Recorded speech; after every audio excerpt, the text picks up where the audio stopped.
신년 초이기 때문에 아무래도 복 있는 메시지를 듣고 싶고 또 복을 받고 싶으실 겁니다. 복 받기를 원하시면 한번 아멘 하십시다.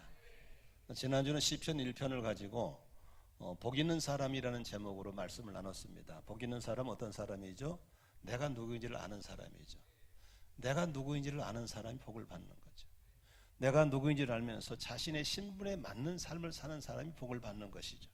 그래서 시편에서는 복 있는 사람은 내가 누구인지를 알게 하셨고 또 거기에 맞는 구별된 사람, 그래서 복 있는 사람들은 바로 구별된 나를 가진 사람들이고 구별된 물질을 가진 사람들이고 구별된 직분을 알고 하나님을 경외한 마음으로 존중할 줄 아는 사람이라고 말씀을 드렸습니다. 기억나시면 아멘 하십시다. 오늘은 복 있는 사람들이 품어야 할 마음에 대해서 한번 생각해 보겠습니다. 복 있는 사람들이 품어야 할 마음은 어떤 마음일까? 우리에게 지혜를 공급하는 잠언서 4장 23절에서는 이렇게 말하고 있습니다. 그 무엇보다도 너는 네 마음을 지켜라. 그 마음이 바로 생명의 근원이기 때문이다. 여러분, 우리가 생명의 근원이신 마음을 잘 지키는 것 참 중요합니다. 저는 수요일 날도 고백했지만 제가 상당히 힘든 게 뭐냐면 자꾸 마음이 분산되고 산만되는 거예요. 찬송을 부르고 있어요. 분명히 이번 찬송 부르고 노는 찬송 부르는데 마음이 딴 데 있을 때가 있어요. 성경을 읽고 있어요. 소리내서 읽고 있어요. 그런데 내 생각과 마음이 딴 데 있을 때가 있어요. 깜짝 놀래 다시 생각과 마음을 추스릴 때가 있어요. 지금 여러분들이 이곳에 와서 저하고 예배를 들고 있지만 몸은 와 있는데 마음과 생각은 딴 데 가 있다면 그것은 매우 혼란스러운 사람이죠. 하나님은 우리 몸도 원하지만 마음도 생각도 원하는 걸 믿으시 바랍니다. 주님을 사랑할 때 마음을 다하고 성품을 다해서 하나님을 사랑하라고 그랬어요. 그렇다면 우리 성도들이 품어야 할 마음은 어떤 마음일까? 무슨 마음을 품어야? 품는다고 하는 것은 보세요. 이 책을 품고 있다. 그러면 품고 있다가는 갖고 있는 거거든. 가지고 있는 거거든. 우리가 가지고 있을 마음이 무슨 마음일까? 오늘 빌립보 교인들을 향해서 바울 사도는 이렇게 얘기하고 있습니다. 오늘 본문 2장 5절을 같이 읽겠습니다. 시작. 여러분 안에 이 마음을 품으십시오. 그것은 곧 그리스도 예수의 마음이기도 합니다. 복 있는 사람들이 품어야 할 마음은 예수의 마음인 줄로 믿습니다. 예수의 마음. 예수의 마음을 품으라고 했습니다. 복 있는 사람이 되기 위해서 예수의 마음을 품기를 원하시면 한번 아멘 하십시다. 벌써 저는 사람은 상당히 위험한 사람이죠. 아주 건강한 사람입니다. 그런데 예수의 마음을 품으셔야 되겠죠. 그러면 예수의 마음은 어떤 마음일까? 오늘 한번 볼까요? 오늘 6절에 보니까 예수의 마음을 이렇게 소개하고 있습니다. 같이 읽습니다. 시작. 그는 하나님의 모습을 지니셨으나 하나님과 동등함을 당연하게 생각지 않으시고 그랬습니다. 예수님 본래 하나님이셨습니다. 본래 하나님이세요. 따라서 예수님은 하나님이시다. 그러면 당연히 하나님이니까 하나님과 동등한 자기 권리가 있겠죠. 그런데 예수님은 하나님이시지만 하늘의 뜻을 이루기 위해서 자기 권리를 포기한 사람. 그래서 예수 믿는 사람들은 가져야 할 게 권리 포기죠. 요새 전 세계적인 트렌드가 뭐냐면 인권이라고 하는 겁니다. 인권. 사람으로 태어나 가지는 가장 기본적인 권리가 인권. 여성의 인권, 장애인의 인권, 노동자의 인권. 인권을 살리기 위해서 민주주의를 했죠. 우리나라는 민주화가 되어서 대통령 방문 앞에서 마이크 대고 대통령 이 새끼 나와 해도 안 잡아가는 나라가 우리나라입니다. 그러면 돼요, 안 돼요? 안 됩니다. 저도 마음에 안 든 건 많습니다. 그래도 우리가 대통령 방문 앞에 딱 마이크 대고 이 새끼 저 새끼 하는 건 안 되는 겁니다. 우리는 인권을 성숙하게 잘 감당해야 될 줄로 믿습니다.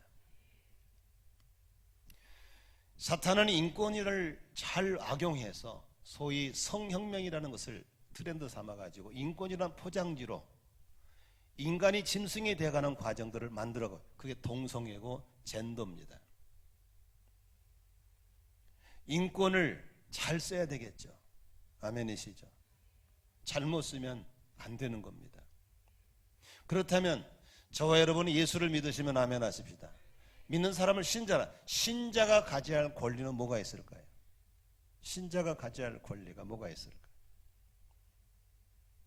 그런데 신자들이 가져야 할 권리, 사람들은 자기 권리를 악착같이 지키려는 기질이 있어요. 예를 들어 볼까요? 자, 운전을 합니다.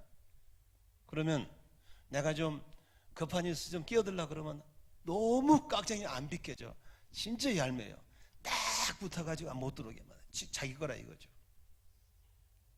버스 탈 때도 조금도 양보를 하지 않죠. 자기 권리이기 때문에 그렇죠. 교인들도 마찬가지. 너무 인색해요. 자기 것을 조금도 양보하지 않으려고. 그런데 하나님께서는 오늘 예수님을 통해서 진정한 복을 받는 비결은 권리 포기부터 시작된다고 말하고 있는 거죠. 그분은 하나님이셨지만, 하나님과 동등하신 분이었지만 하나님 되는 것을 포기하신 분이셨죠. 그는 어떻게 권리를 포기하셨나요? 오늘 6절에 보니까 하나님의 모습을 지녔지만 하나님과 동등함을 당연하게 생각하지 않았어요. 2절에 보니까 오히려 자기를 비워서 종의 모습을 취하시고 냄새나고 심판받고 죄지는 사람 같은 옷을 입고 오셨어요. 그리고 자기를 낮추셨고 죽기까지 복종하셨다라고 써 있는 거죠. 성경에는 예수님만 권리를 포기한 게 아니죠. 하나님이 쓰시는 사람들은 다 권리를 포기할 줄 아는 사람이었어요. 아브라함을 볼까요? 아브라함은 어느 날 75년을 살았던 갈대아우로 자기 고향에서 떠나라는 주의 명령이 떨어졌어요. 여러분 75년을 살았으면 얼마나 편리하고 익숙하겠어요. 친구도 많죠. 편리하고 모든 게 안정된 삶이었어요. 그런데 가라고 그럴 때 더 좋은 데를 준비해놓고 가란 게 아니에요. 알려주지도 않아. 앞으로 지시할 거야. 가. 여기서 아브라함은 하늘의 뜻을 받들어서 권리를 포기하고 편안한 삶, 익숙한 삶, 그리고 너무 좋은 친구들의 모든 삶을 다 포기하고 아직 알려지지 않았지만 알려준다고 하는 그 땅을 향해서 믿음으로 개나리 벗짐 싸들고 출발한 것을 볼 수 있는 것입니다. 그러한 아브라함을 통해서 하나님은 믿음의 조상을 삼으시고 한 나라를 이루신 걸 믿으시기를 바랍니다. 모세는 바로의 공주의 아들이라는 칭함을 거절하고 비단 옷 벗고 낡은 옷을 입고 기름진 음식을 먹고 맛없는 음식을 먹어야 되고 좋은 침대를 버리고 광야 생활을 할 수 있었던 것은 하늘의 뜻을 위해서 자기 권리를 포기한 모세가 바로 그 사람입니다. 요셉도 마찬가지고 다니엘도 마찬가지고 요한도 마찬가지고 누가도 마찬가지고 사도 바울도 마찬가지입니다. 로마 시민권을 포기하고 그 어마어마한 학벌을 포기하고 이방 선교를 위해서 자기 권리를 포기한 바울이 바로 이대한 하나님의 역사를 이루셨던 걸 볼 수 있습니다. 권리를 내놓지 못한 사람이 있죠. 아담입니다. 가인입니다. 에서입니다. 신약 성경에 데라입니다. 아나니아 삽비라입니다. 자기 권리를 포기하지 못한 사람들은 아무도 하늘의 뜻을 이룰 수가 없었습니다. 여러분 갈라디아 2장 10절에 바울은 그렇게 말하고 있습니다. 여러분 너무나 잘 아는 구절이죠. 지난주 수요일날 김주근 전사가 이 본문을 가지고 또 멋있게 설교를 하더라고요. 나는 그리스도와 함께 십자가에 못 박혔습니다. 이제 살고 있는 내가 아닙니다. 그리스도께서 내 안에 살고 계십니다. 내가 지금 육신 안에 살고 있는 것은 나를 사랑하셔 나를 위해 자기 몸을 버리신 하나님의 아들을 믿는 믿음 안에 살아가는 것입니다. 내가 권리를 포기하고 나를 비울 때 드디어 그곳에 예수님이 오셔서 나와 함께 살아주시는 걸 믿으시기를 바랍니다. 우리는 소위 신앙 간증을 하면서 무엇을 얻었고 무엇을 이룬 것에 대한 간증들을 많이 합니다. 그러나 우리의 신앙 간증이 좀 더 성숙해지려면 무엇을 얻었고 무엇을 이룬 것이 간증이 아니라 내가 무엇을 포기했는지, 내가 무엇을 포기했더니 주님이 내 안에 뭘 이뤘는가에 대한 간증이 있었으면 좋겠습니다. 조금도 포기하지 않고 뭘 더 얻으려고 뭘 더 이루려고 하는 것은 그리스도인의 태도가 아니라고 하는 것입니다. 사랑하는 성도 여러분, 예수 믿고 복 있는 마음을 갖기를 원하시면 아멘 하십시다. 그렇다면 나는 예수 믿고 내 안에 뭘 포기하는가 한 번쯤 생각해 봐야 됩니다. 내 안에 뭘 포기할 때 바로 그 자리에 그리스도께서 와서 나와 함께 살아주실 줄로 믿습니다. 때로는 내 방식을 포기해야 됩니다. 때로는 내 욕심을 포기해야 됩니다. 때로는 내 목표를 포기해야 됩니다. 때로는 내 언어를 포기해야 됩니다. 때로는 내 습관을 포기해야 됩니다. 내 안에 이걸 포기하는 건 치열한 영적 전쟁인 걸 믿으시길 바랍니다. 밖에서 나타난 사탄과의 전쟁은 아무것도 아닙니다. 내 안에서 나를 포기할 때 일어난 수많은 싸움들을 이길 때 진정한 승리가 될 수 있고 내 안에 예수 그리스도가 나타날 줄로 믿으시기를 바랍니다. 뜨끈뜨끈한 간증입니다. 지난주 우리 아들이 와서 이제 간다고, 또 엄마라면 또 아들이라면 끄뻑하잖아요. 아들이 좋아하는 삼계탕 먹으러 가자고. 그날 화요일 날 예비 부부의 삼공무에서 바쁜데도 또 가족들이 평화를 위해서 갔습니다. 보글보글 끓인 삼계탕 갖다 놓고 있는데 거기서 사소한 일로 아들놈이 내 앞에 성기를 퍼럭 내는 겁니다. 그 순간에 나도 인간인 거로 이 새끼가 어디서, 이게 내 스타일에 팍 나오는 겁니다. 그러면 성질낸 아들 앞에 성질낸 아버지가 나오면 어떻게 싸우는 거죠. 싸우면 그날 삼계탕은 죽계탕 되는 거죠. 순간에 내 스타일을 버리는 거 쉽지 않습니다. 이건 전쟁입니다. 을 따놓고 삼계탕을 다 먹었습니다. 내 안에서 막 부글부글 얼마나 이게 끓은지. 40년 목회한 내가 너무 힘든 거야. 이 자식이 어디서 아이비 앞에 화를 내, 건방지는 자식. 그걸 참고 내 스타일, 내 성격, 거기서 너희는 그렇게 하는 게 아니야 라고 하는 소위 꼰대가 할 말을 하고 싶지만 쉬운 게 아닙니다. 아무렇지도 않은 것 하지. 삼계탕 다 먹고 와서 우리 두 커플 데리고 10시 10분까지 상공모 다 인도하고 집에 와서 그날 또 늦으니까 뭐 작정기도 해야 되니까 내 원룸에 와서 가만히 누워있는데 주님이 내 안에 오셔서 말씀하시는 거예요. 잘했다. 잘 참았다. 네가 잘했다. 잘 참았다. 그때 우리 아들로부터 카톡이 왔습니다. 아빠, 제가 이메일에다가 드릴 말씀을 적어놨습니다. 뻔한 내용이죠. 죄송하다 그 소리겠죠. 이메일을 열어봤더니 장문의 편지가 왔습니다. 아빠, 죄송합니다. 제가 이런 상황에 제 속에 트라우마가 있어서 이렇게 저를 절제하지 못해서 무리한 행동이 용서해 주세요. 죄송합니다. 여러분, 우리가 살아가면서 자기 속에 있는 성격, 기질, 습관 내려놓는 거 쉽지 않습니다. 성질대로 살아버리고 기질대로 살아버리고 그렇다면 그 속에 예수님 오실 수가 없는 거예요. 아멘이시죠? 하고 싶은 말이 아들에게 100가지 1000가지가 있었어요. 짧게 답을 썼어요. 아들아, 나는 네가 용서를 하면 100번 1000번도 용서할 수 있다. 그러나 그런 환경에 화를 낼 수밖에 없는 트라우마는 좀 고쳤으면 좋겠다. 아멘이시죠? 제가 이렇게 하는 건 제가 성화돼서 그런 게 아니에요.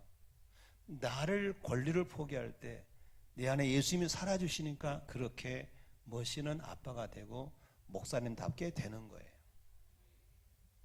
사랑하는 성도 여러분, 오늘 주님께서 바울을 통해 말씀하시기를 그리스도의 마음을 품으래요. 품으라고 하는 것은 넣었다 뺐다 하는 게 아니라 갖고 다니라는 거예요. 아멘이시죠? 예수 믿는 사람들은 권리 포기할 때 그 자리에 주님이 오 계시는 걸 믿으시기를 바랍니다. 아멘이죠? 제가 이제 내일 부산을 가요. 부산에 집회를 가는데 제가 잘 아는 목사님이 연락이 왔어요. 저도 가면 안 돼요. 그래. 가시죠. 같이 가자는 거야. 그런데 그 목사님이 그다음 말이 재밌어요. 저 KTX 한 번도 안 타봤어요. 그래요. 저는 자주 타는데 그러시자고. 표 끊을 때 같이 끊어달래. 돈 준다고. 그러자고. 또 연락이 왔어요. 저희 아내도 안 타봤는데 같이 가봤네요. 그렇게 하자고. 근데 또 재미있어. 또 홍성인 사모를 좋아하는데 같이 모셔가면 안 되냐고. 홍성인 전에 안 따라다니거든요. 어떻게 꼬셨는가도 홍성인도 간다더라고. 그래서 4개를 끊게 됐어. 4사람은 왕복을 몇십만 원 돼요. 딱 그냥 표를 끊을 때 당연히 나는 돈 받으려고 끊었죠. 우리 아내 거 못 받죠. 아내 거 받은 사람 없죠. 근데 딱 끊은 돈을 지불하려고 그러는데 주님이 찾아오셨어요. 뭐로 찾아왔냐면, 그 목사 참 고생 많은 목사다. 섬에서 교회 개척하고 또 이렇게 목회 참 고생 많이 하신 분이다라는 그런 마음을 주시는 거예요. 그러면서 네가 그 사람 좀 KTX 한번 태워주면 안 되겠냐는 마음을 주는 거야. 순간에 두 마음이 생기는 거야. 돈은 어떻게 하고 돈이 어떻게 하고 나도 돈이 없는데. 근데 한편적으로 주님이 그 돈 네 갖고 있는 돈 네 거냐 내 거냐 또 주도권 싸움을 하시는 거야. 제가 누누이 얘기하잖아요. 소유권이 넘어갔다고. 주님 것이라고. 그러면 지불해라. 그래서 16만 5천 원을 제가 냈어요. 그분이 돈을 낸다고 그러죠. 그래서 제가 아닙니다. 소유권의 주인이신 그분이 대신 내드렸습니다. 목사님은 KTX를 즐기시면 됩니다. 여러분, 이렇게 내 것을 내려놓는 거 쉽지 않습니다. 그러나 내려놓을 때 주님이 오셔서 살아주시는 걸 믿으시면 아멘 하십시다. 아멘이죠. 그런데 며칠 있었는데 성지순례 우리 딸이 안 간다고 그랬어요. 왜냐하면 돈이 없다고. 왜냐하면 1년째 지금 놀고 있잖아요. 백수가 어떻게 성지순례를 가요? 아버지가 대줄 일도 없고. 근데 황장로님은 자꾸 데리고 가고 싶어 하시는 거예요. 왜냐하면 목회자 장로 자녀라고 밀리면 안 된다고. 그래서 명단을 올렸는데 돈이 없으니까 못 내는 거예요. 근데 또 집행부에서는 왜 돈을 안 낸다고 김슬기만 안 내는 걸 자꾸 떠오르는 거예요. 명단에. 그걸 지켜보는 게 안 편했어요. 그런데 어떤 분이 찾아오셨어요. 혹시 돈 다 냈어요? 우리 딸은 말 안 하고 한 명이 아직 못 냈다고. 그랬더니 그 사람이 돈을 내주는 거예요. 그 대신 자기 이름을 절대 밝히지 말고 그냥 처리는 좋겠다고. 어려우신 분이에요. 그분도. 저는 내가 권리를 포기할 때 그분이 살아주시는 것들을 수시로 경험하는 거예요. 사랑하는 성도 여러분, 예수 믿는 사람들이 어떻게 살아야 돼요? 끝까지 자기 권리를 고집하는 사람 속에는 주님이 계실 자리가 없어요. 나의 권리를 포기하면 그 자리에 주님이 와 계시는 걸 믿으시기만 아멘 하십시다. 예수님이 내 안에 살기 원하시면 아멘. 아멘. 그렇다면 치열한 영적 전쟁을 하면서 포기하셔야 돼요. 내 방식을 포기하고 내 소유를 포기하고 내 목표를 포기하고 내 언어를 포기하고 아브라함은 자기 아들 독자 이삭까지도 자기를 포기했어요. 모세는 바로의 공주 아들을 거절했어요. 바울은 가말리아 문화생 로마의 시민권을 포기했어요. 아프리카 케냐의 이원절 선교사님은 자기 국적을 포기했어요. 임정묘 선교사님 한국 국적을 포기하고 국적을 바꾸는데 대사가 몇 번 찾아왔더래. 진짜 포기할 거냐? 진짜 포기할 거냐? 진짜 포기한다고. 아프리카 사람이 됐어요. 그렇게 해서 내가 포기할 때 그 자리에 주님이 오시고 거기에 주의 나라가 이루어지는 걸 믿으시면 아멘 하십시다. 그런데 예수님처럼 권리를 포기할 때 맺어지는 열매가 있어요. 그게 뭐냐면 겸손과 섬김이에요. 오늘 7절을 같이 한번 보겠습니다. 읽습니다. 시작. 오히려 자기를 위해 종의 모습을 취하시고 사람과 되었습니다. 8절 보세요. 시작. 자기를 낮추시고 죽기까지 순종하셨으니 그 십자가에서 죽기까지 하셨습니다. 권리 포기한 사람이 갖는 길은 겸손입니다. 하늘 보좌를 포기하고 내려왔더니 그분이 가는 곳은 낮아짐이었습니다. 겸손함이었어요. 많은 사람들은 이 땅에 태어나면서부터 큰 자가 되기를 원합니다. 학교 가서도 공부 잘하기를 원하고 우등생 되기를 원하고 직장인 가서도 상급자가 되기를 원하고 지배자와 피지배자 사이에서 스스로 이기려 하기 위해서 남을 누르기 위해서 혈안이 되어 있죠. 복음서에서도 마찬가지입니다. 세베대를 야고보와 요한이 예수님을 찾아와서 하는 말이 예수님이 큰 권세를 잡으시면 나에게 좌정성 우정성을 달라고 부탁하는 걸 볼 수 있습니다. 이때 예수님께서 하신 말씀이 있습니다. 누구든지 크고자 하는 자라는 사람은 섬기는 사람이 될 것이고 누구든지 으뜸이 되는 사람은 종이 되어야 한다고 했습니다. 세상 사람이 갖는 구조 역발상의 발성을 하신 것이죠.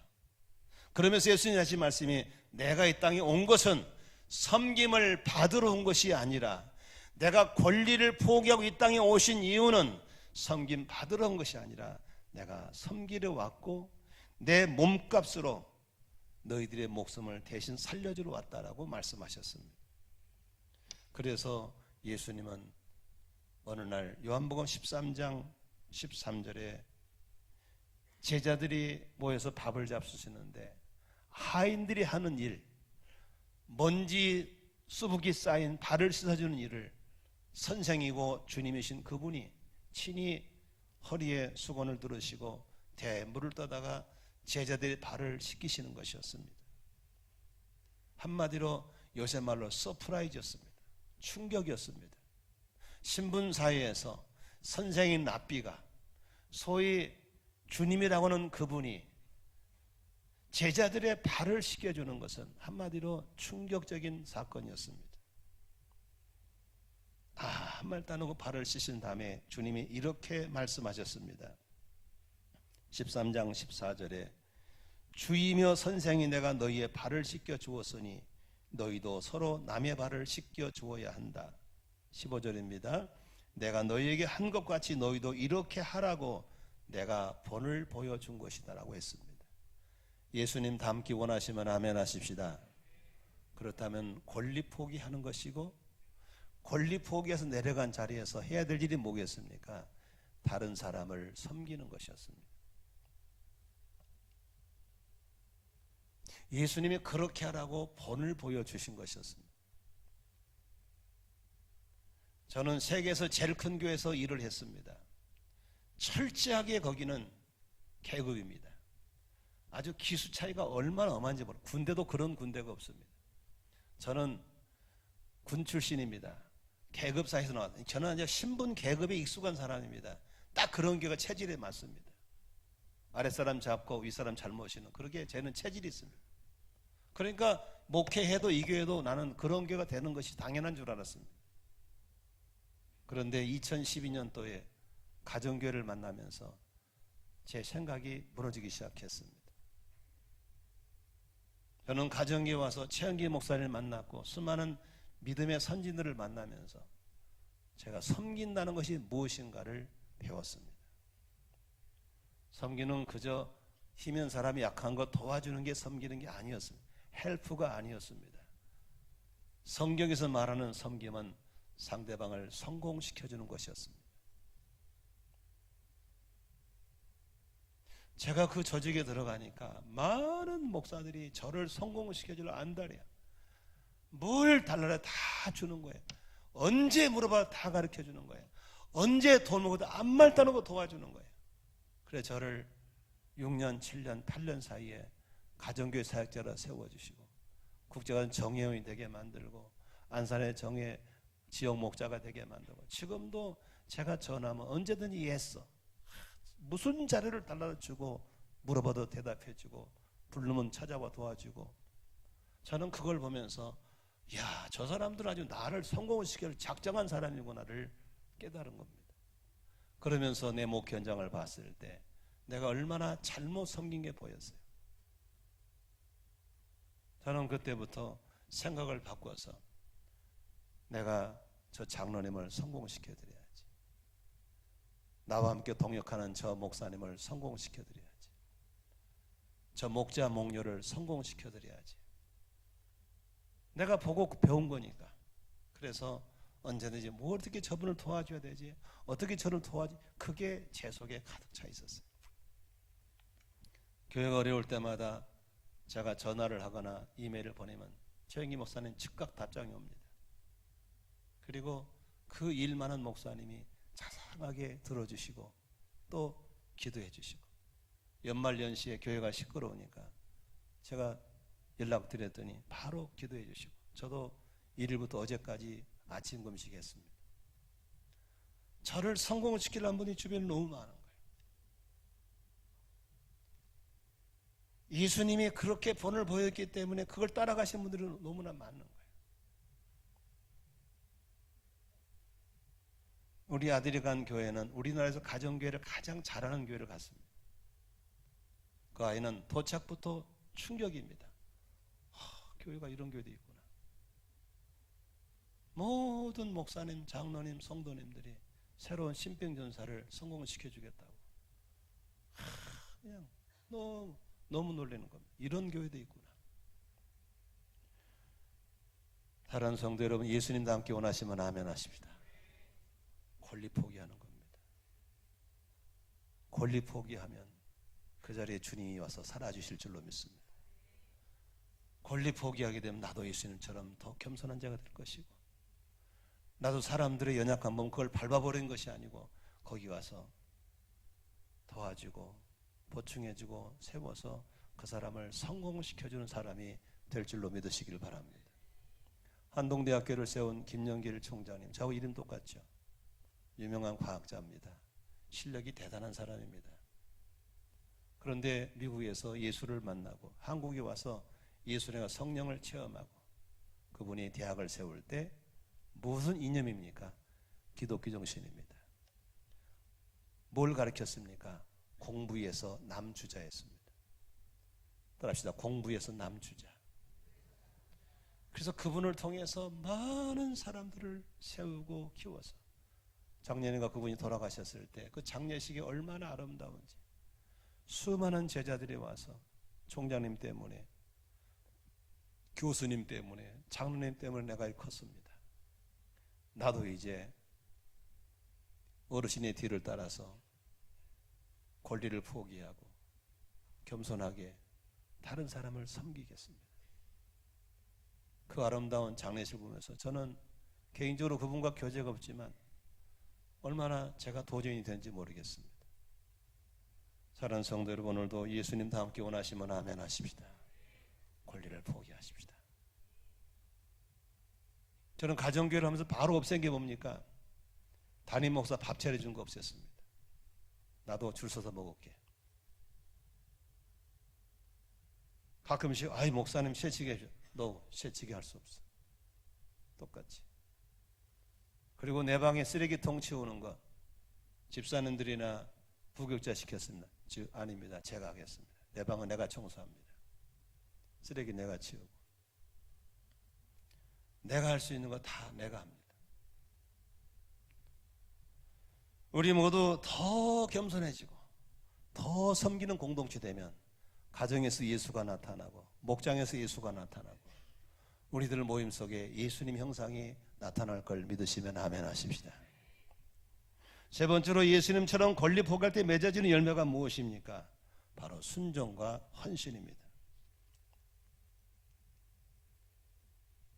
8절에 보겠습니다. 시작. 자기를 낮추시고 죽기까지 순종하셨으니 그 십자가에 죽기까지 하셨습니다 라고 써 있습니다. 성경에는 하나님 믿는 백성들에게 수많은 축복들과 약속들이 가득 차 있습니다. 사람들은 복을 받기 원하고 있습니다. 복 받아야 되겠죠. 그런데 그 약속들은 아주 간단합니다. 선택이 없습니다. 하라와 하지 말라로 되어 있습니다. 그런데 사람들 속에는 죄성이 있기 때문에 청개구리처럼 하라면 하지 않고 하지 말라면 굳이 합니다. 이 청개구리 때는 문제입니다. 따라합시다. 내 안에 청개구리가 죽어야 된다. 그래 청개구리가 마지막 죽는 순간에 어머니의 마지막 소원 들어준다고 해가지고 그 비만은 울고 자빠졌잖아요.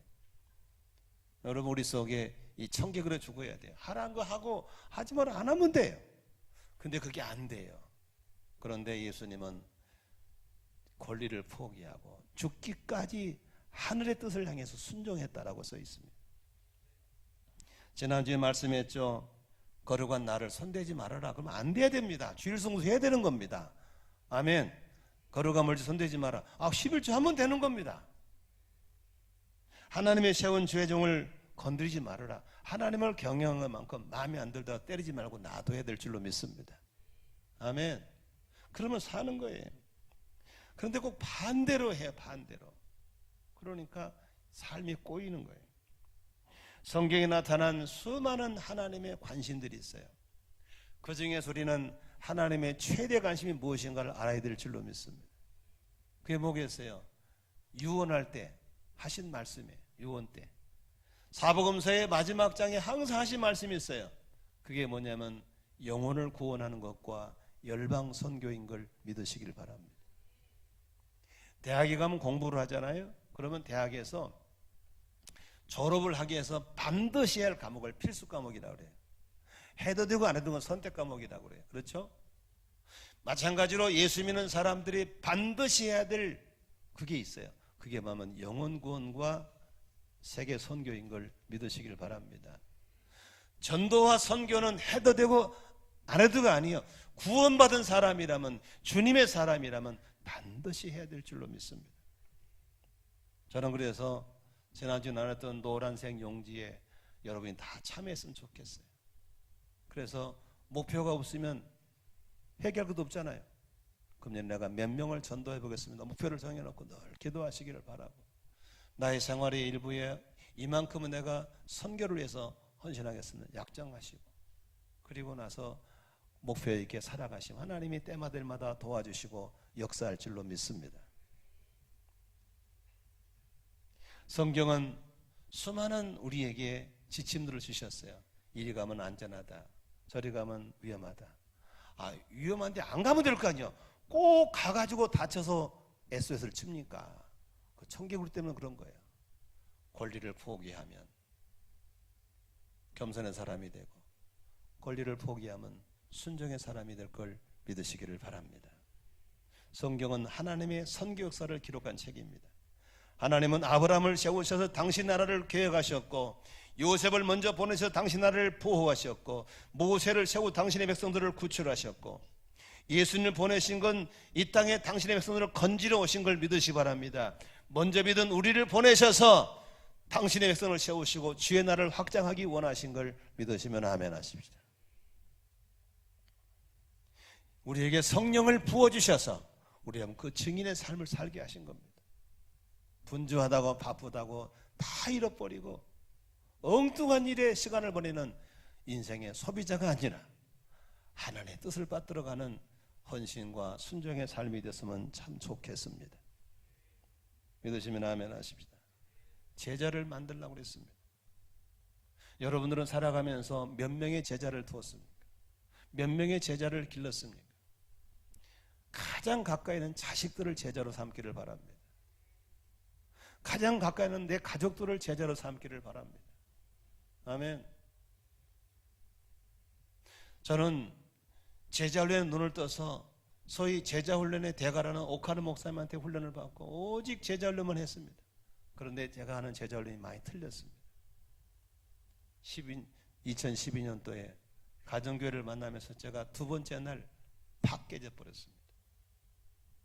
방식이 틀렸습니다. 제자들은 나는 가르친 줄 알았거든요. 가르쳐 지키라니까 난 가르치면 된 줄 알았어요. 그래가지고 신나게 가르쳤어요. 뭐 두날개도 하고 뭐 G12도 하고 뭐 병신들을 깨운다도 하고 별거 다 했어. 얼마나 심하게 임플란트 꼈어요. 이빨이 나가가지고. 그런데 제자가 안 나오는 거예요. 제자가 뜨문뜨문 나오고 잘 안 나와. 근데 둘째 날 성경이 말하는 제자를 낳은 방식은 그게 아니더라고요. 따라합시다. 보여줘야 된다. 자녀들은 어른들이 잔소리한다고 절대 안 바뀝니다. 아이들은 보고 배우는 겁니다. 자녀를 두시면 따라합시다. 보고 배운다. 그렇게 하는 겁니다. 그대로 따는 겁니다. 보고 배우는 거예요. 저는 그때 얼마나 회개한지 모르면 하나님 제가 잘못했습니다. 제가 지난날이니까 제 잘못을 고백할게요. 자, 제자훈련 때 여러분 이 책 읽어보세요. 이거 독후감 내서 했어요. 저는 안 읽었어요. 안 읽어도 있어요. 이런 도둑놈이 어디 있습니까? 나도 안 읽고 읽어오라고 이런 나쁜 놈이 어디 있어요. 제가 그런 나쁜 놈이었어요. 지금은 안 합니다. 저는 기도 안 하면서 여러분 기도해야 됩니다. 이런 사람이었어요. 그러나 지금은 그렇게 안 합니다. 저는 전도 안 하면 전도해야 됩니다. 저는 그런 사람이었어요. 저는 지금 그렇게 안 합니다. 제가 전도합니다. 제가 기도합니다. 제가 책 읽습니다. 그리고 내가 읽자고 그러고 전도하자고 그러고 기도하자고 그럽니다. 눈치 빠른 사람 따라오고 아직도 저를 의심하시는 분은 아직도 안 따라오더라고요. 그러나 언젠가는 깨닫고 그분들도 따라올 줄로 믿습니다. 아멘이시죠? 저희 아내가 늘 기도하는 삶을 살죠. 그런데 아이들이 기도를 안 하잖아요.